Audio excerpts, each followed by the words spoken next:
Lady Calysta.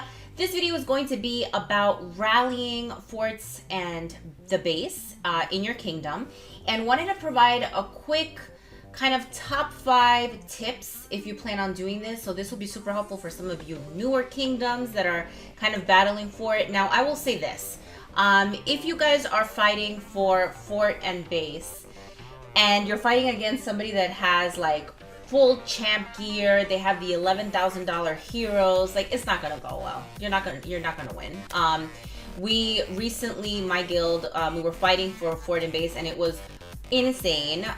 The other side did have one of those players that had like the 11k heroes, like all three, I think 11k heroes, and we were trying to get together like a triple rally, but we screwed up the timing of the third rally, and then the second time that we did it, we were able to get that guild out in 2 rallies. So we did a double rally to be able to get them out, because honestly, like the power of the gear, of like that whole super expensive full champ gear, and the power of those 11k heroes, boy, it is no joke.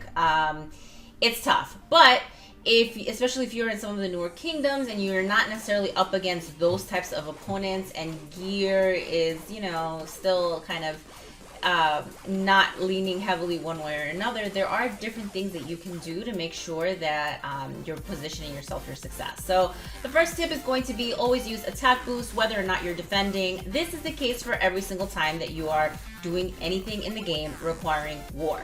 So, and I've seen like battles break out in like streams about this. Like, guys, use your attack boost. It is always going to be better than your defense boost. Whether you're attacking the fort or base or whether you are defending the fort or base, pop on that attack boost. If you were able to get a 50% attack boost from Guildfest, like that would be the time to use it, okay? Kind of related to that, if you know that the person holding the fort or base has an attack boost on and you can see how much time they have left when you scout it, wait until the attack boost goes away, right? Like, these are not easy to get unless, again, you're dealing with a super pay-to-play player. For the most part, people will have like 3 or 4 of these max, right? Like, they're not going to be sitting on like 20 of them. So you want to make sure that if you are going to attack a fort or the base, and they do have an attack boost on, if you can wait for it, given the timer, wait for it. The second one is going to be, and this is the really important one, I'm hoping that I can explain this to where everybody gets it, because people always make this mistake. The rally lead, right? So your rally lead, let's say your rally lead says, I want all infantry and ranged, all right? So they're gonna do a 50-50 split.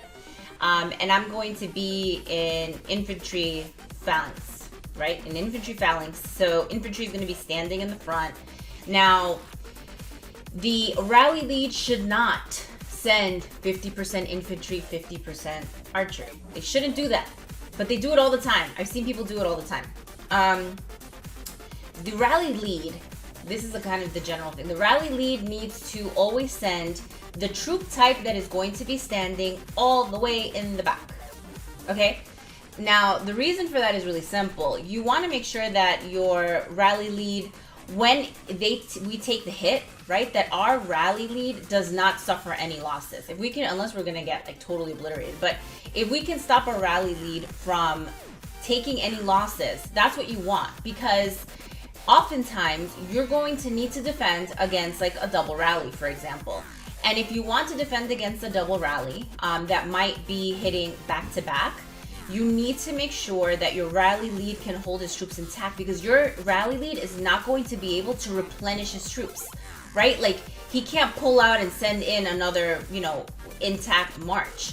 If he does, he's going to need to basically be relieved, and it will, in essence, release the fort or the base, and you need to hit super fast. You need to immediately take it over again, right? And that is the opportunity that a lot of warring guilds are going to wait for, right? Like, as soon as you relieve, immediately they'll start sending their strongest guys to try to take that initial hit and try to take the fort from you. So you want to avoid having to relieve if you don't have to, and the best way is to make sure that your rally lead is sending the troops that are going to sit all the way in the back. Now, what that is going to make happen in your alliance, I guarantee, is that people are going to immediately look at what the rally lead is sending, completely ignore the call of what they said they want, and immediately send whatever the rally lead is sending.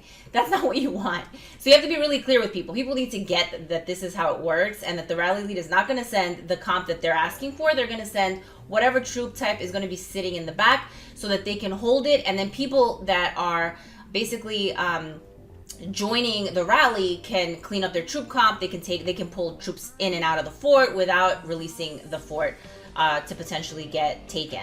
The next thing is make sure, this is number 3, use a timer when you have allies working with you to take a fort or base. I hopefully have some footage on what a timer is. It's basically one troop. You're going to send one siege troop super slow from a really, really far part of the map. The reason for that is you want to make sure that if you are planning on doubling a rally, doubling a fort, or doubling the base, or tripling, that you all have timers. The timers basically get released at the same time by the rally leads. The rally leads should obviously be talking to each other so that you can basically hit very close to each other, right? This is especially true if you're rallying a player, but it's the same thing if you're rallying a fort or a base. You want to make sure you use a timer. Now, no one should speed the timer. Speeding the timer is something that in every guild that I've been in causes like the most drama. For whatever reason, people speed the timer. Like if you see somebody that has one troop, like that's probably the timer. I've been in alliances where somebody will call themselves, like literally rename themselves timer, so that people will not speed it. That's another thing you can do, right? Like whatever works. I mean, because honestly, speeding your timer is going to make your rally march, and the only way to stop it is to cancel it, which sucks, right? So you don't want to do that. So you want to make sure that you guys have a timer so you can synchronize your attack. Number 4 is clean your composition after each hit as quickly as possible. This is going to take practice, especially from you guys in newer kingdoms. Let's say that you're fighting for a fort and you go ahead, you attack it, you rally it, you win. You're not going to be sitting on an immaculate like composition there. Like you would have taken some losses, obviously, assuming that the guy that was holding the fort had a full fort, right? So let's assume that you lost 500,000 troops. So right now you're sitting at like 1.8 million troops in the fort. You're going to want to make sure that everybody that participated in that rally first figure out what composition do you want to defend in, right? You might want to say, I want to defend in mixed, or I want to defend in a 4-2-4 formation, or a 5-0-5 formation, whatever it is. You want to call that out so that people can basically pull their troops out and then resend a fresh batch, a full march, so that you can basically fill the fort completely new with the new composition that you want to defend in while you're using your attack boost. I don't want to see defense boosts. And then the last one, when you guys are doing this is dirty, but I will say, when you're doing this, especially if you're against a guild that you really dislike and just whatever, like you guys are just like truly warring, this is a really good time to like actually rally the smaller castles. Like I'm always amazed when I will see battles for base and forts in other kingdoms, and you have castles that you could easily solo, like sitting in the forest, actually reinforcing forts and bases. Like how, right? So this is a good time. Like people are going to be entering into Fury. This is a good time to rally smaller castles. I will let you guys know, way back in the day, oh my goodness, I want to say maybe a year and a half ago, I was in DJ. And I remember we were all on voice comms and we were rallying for base against a really powerful, I don't remember who it was, against a really powerful Chinese guild.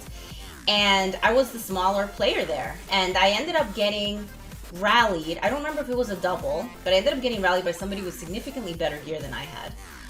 And got wrecked. Like there's no other way to put it. Like I got popped right out of the forest, right? I was like, I don't know, 200 mil, maybe like 180, something around there. I was pretty small compared to like the sizes of the other castles, right? And I was surprised, but honestly, that's the smart thing to do, right? Like they knew that I was in Fury, they knew I had troops caught, in that fort. Like I was able to recall my troops, and I was like, let me take it just to see what happens. I've always been this way, right? I'm kind of like, oh, let's see what happens. And I didn't get zeroed or anything like that, but I definitely it hurt. I got hit hard. So that is a time that you can use to rally the smaller castles. If there's some castles that are 75 mil, like obviously you can solo those. Also, it's a good time to trap other people, right? So if you do have a guy that is a little bit smaller, you can all reinforce him, right? Stick in 1,000,000 troops into his castle, and if somebody tries to solo him, they're going to be in for a treat. So that's another thing that you can do. So hopefully this is helpful. Those are kind of like the 5 top tips. Again, that's not taking into consideration things like gear, things like heroes. All those things are super important. In cases where you're dealing with people with really strong gear, really strong heroes, you're going to take a lot of hits, right? Like this is where you're going to need to have allies, and you're going to need to coordinate double, triples to the base, to the fort, whatever it is that you're trying to take. Let me know if this was helpful, or if you have any additional comments or feedback below. And as usual, thank you so much for watching.